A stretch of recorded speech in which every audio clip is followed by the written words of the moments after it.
पिछले कई महीनों से अमेरिका ईरान पर हमला करने की धमकी दे रहा है। डोनाल्ड ट्रंप यहां तक कह चुके हैं कि हमारे युद्धपोत पहुंच चुके हैं, किसी भी वक्त ईरान पर हमला हो सकता है। लेकिन आखिर क्या मजबूरी है डोनाल्ड ट्रंप की कि अब तक ईरान पर हमला नहीं हो सका? डोनाल्ड ट्रंप, एक रिपोर्ट सामने आई अमेरिका की, शायद यही डोनाल्ड ट्रंप की डर की वजह है, जिसमें बताया जा रहा है कि अमेरिका तेहरान पर हमला करने को लेकर सतर्क रुख अख्तियार कर रहा है। अमेरिका की कोशिश पहले इजराइल से हमला करवाने की है, जिससे सीधे जंग में उसे घसीटा ना जा सके। और सीधे जंग में अगर अमेरिका उतरता है तो अमेरिका को नुकसान ही होगा। जो उसके अरब कंट्रीज में सहयोगी देश हैं, यूएई, कुवैत, जॉर्डन, तुर्की, वो छिटक सकते हैं। जो उनका सहयोग करते हैं, जहां उनका एयरबेस है, जहां से वो कंट्रोल करते हैं मिडिल ईस्ट को। आज वर्ल्ड वॉरियर पर इसी मुद्दे पर टॉपिक है हमारा, और इसी मुद्दे पर हम बातचीत करेंगे। हमारे सहयोगी अंकित बताइए कि डोनाल्ड ट्रंप की आखिर क्या मजबूरी है? पूरी दुनिया में दादागिरी कर रहे हैं कि हम जहां चाहें वहां कब्जा कर सकते हैं, हमारी सेना सबसे बेहतरीन सेना है, हमारे पास जो असला है, हमारे पास न्यूक्लियर बम है, हमारे पास फलाना ढेकाना बहुत कुछ है। लेकिन ईरान पर हमला नहीं कर पा रहे हैं। इजराइल भी यही चाहता है, अमेरिका भी यही चाहता है, लेकिन अब तक हमला क्यों नहीं कर पा रहे? वो सबसे बड़ा कारण आपने ही अपने आप में उत्तर दे दिया है कि देखिए, आप राजनीतिक राष्ट्र हैं, आप अपने आप को कहते हैं कि हम दुनिया का प्रतिनिधित्व करते हैं, प्रतिनिधित्व, है ना? तो जब आप दुनिया का प्रतिनिधित्व करते हैं तो आपके ऊपर जिम्मेदारियां हैं कुछ। और जहां आपने कहा कि असला बहुत है, ये भी खबर आई है, ये भी रिपोर्ट है कि असला कम पड़ जाएगा। अगर आप लड़ने गए तो आपका असला कम पड़ जाएगा। और ईरान कोई छोटा मोटा देश नहीं है। लेकिन ईरान कम पड़ जाएगा, उनको तो मैन्युफैक्चर्ड भी वही कर रहे हैं, वो असला वापस बना भी लेंगे। तो बनाने में भी तो समय लगेगा। और ईरान कोई छोटा मोटा देश नहीं है। खामेनेई वो भी तैयारी करके बैठे हैं। हमने देखा है कि उनकी बैलिस्टिक मिसाइल्स, उनके पास जो क्रूज मिसाइल्स हैं, वो जब उड़ती हैं तो दुश्मन के परकच्चे उड़ाने में वो भी समय नहीं लगाती। और हम, जैसा कि आपने खुद कहा कि मिडिल ईस्ट के जो उनके सहयोगी देश हैं, वो भी उनसे छिटक जाएंगे। और यही सबसे बड़ा कारण है। सबसे बड़ी चीज है डॉलर, पैसा और पेट्रोल। आप भी जानते हैं कि दुनिया पूरी पेट्रोलियम प्रोडक्ट्स से चलती है, और पेट्रोलियम प्रोडक्ट्स का गढ़ कहां है? गढ़ है मिडिल ईस्ट। मिडिल ईस्ट को अगर कुछ होता है तो पूरी दुनिया में आर्थिक संकट कब आ जाएगा कुछ नहीं पता। तो इस चीज को भी देखना है। और अमेरिकी जो खुफिया एजेंसीज हैं, उनका ये साफ तौर पर कहना है कि अगर हम डायरेक्टली युद्ध में जाएंगे तो दुनिया हमें ब्लेम करेगी। तो इससे बढ़िया है कि हम डायरेक्टली न लड़कर हम ईरान और इजराइल को लड़ाएं। ईरान और इजराइल को अगर हम लड़ाएंगे तो यहां पर हम बैक फ्रंट पे रहकर अपने मकसद को प्राप्त कर लेंगे। और दुनिया हमें और अमेरिका कभी ब्लेम से डरते नहीं है। अगर वो डरते ना तो वेनेजुएला पर कब्जा नहीं होता। देखिए, अगर वो डरते तो इराक को बर्बाद नहीं करते। अगर वो डरते तो अफगानिस्तान को बर्बाद नहीं करते। आपने अगर कहा वो डरते तो लीबिया को बर्बाद नहीं करते। वो डरते वो नहीं है।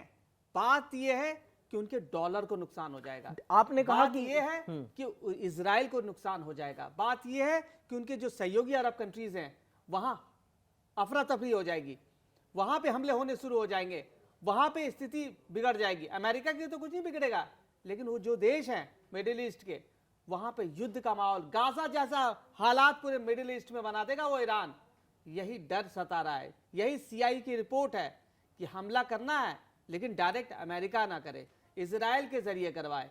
ये गाजा नहीं है ईरान, जो डोनाल्ड ट्रंप जब चाहे वो कर देंगे। तो ये 3 रिपोर्ट है। हम अंकित थोड़ा हम समझा देते हैं कि ये 3 रिपोर्ट आखिर क्या है।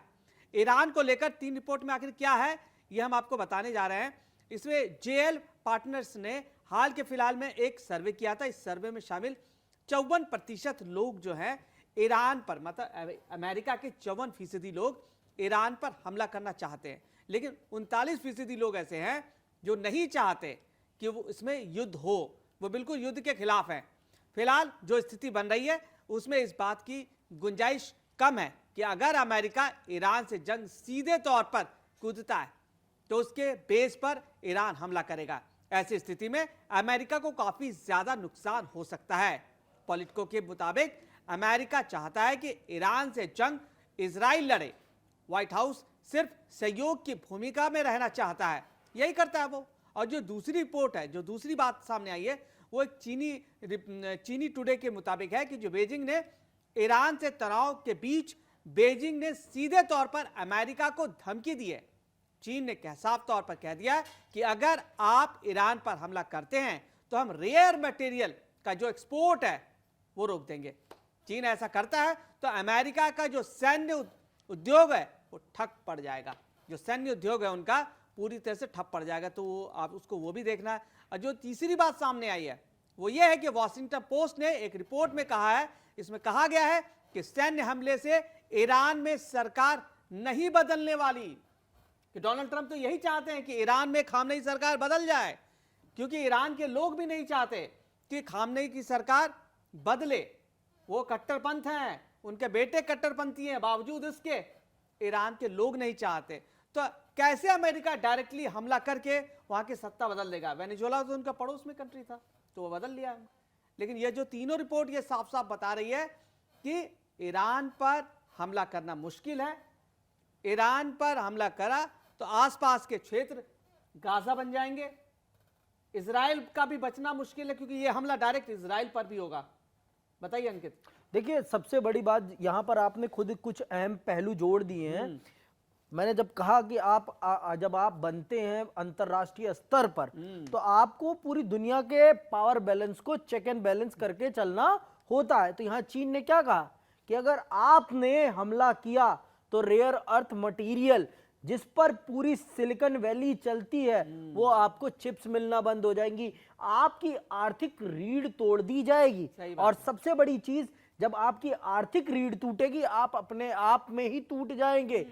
कहते हैं ना, बिना भोजन के युद्ध नहीं लड़ा जाता, तो बिना पैसे के भी युद्ध नहीं लड़ा जा सकता आज के समय पर।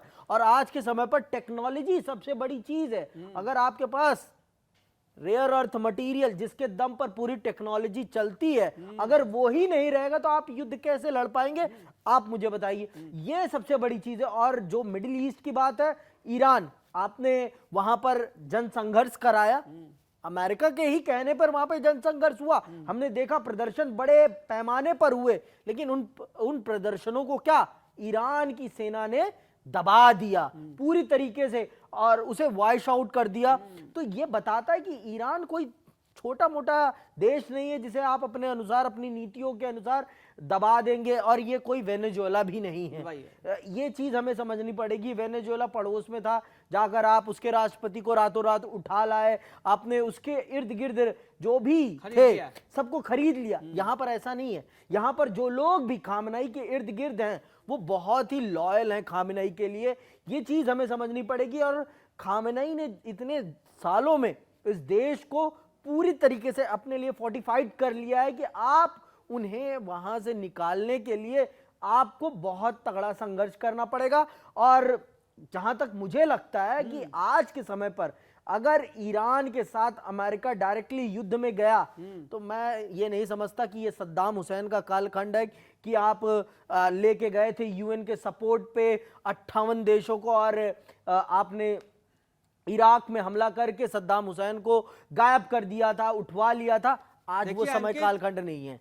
डोनाल्ड ट्रंप के लिए राहें आसान नहीं है, तो बहुत मुश्किल है जी। क्योंकि जितना वो चिल्ला रहे हैं, जितना वो कह रहे हैं कि बस मदद पहुंचने ही वाली है, सब हवाबाजी निकला। आप खुद सीआई की जो रिपोर्ट है उसमें कहा गया था कि ईरान की जनता अभी इतनी मुखर नहीं हुई है कि वो खामनेई को सत्ता से पलट दे, क्योंकि डोनाल्ड ट्रंप चाहते थे कि वहां की जनता ही उखाड़ फेंके खामनेई को, जो कि हुआ नहीं जी। खामनेई ने अपने पैतरे लगाए और वहां की जनता के जो प्रदर्शन था उसको उन्होंने दबा दिया। अब ये दब चुका है, तो डोनाल्ड ट्रंप के लिए राहें इस वक्त बहुत मुश्किल है। और इस्लाम में जो इस्लामिक गणराज्य को बचाने के लिए खामनेई ने मजबूत किलेबंदी कर रखी है, जो अभी आप खुद ही बता रहे हैं। इसके तहत सभी बड़े अधिकारियों, 4 उत्तराधिकारी चुनकर अभी रख लिए गए हैं।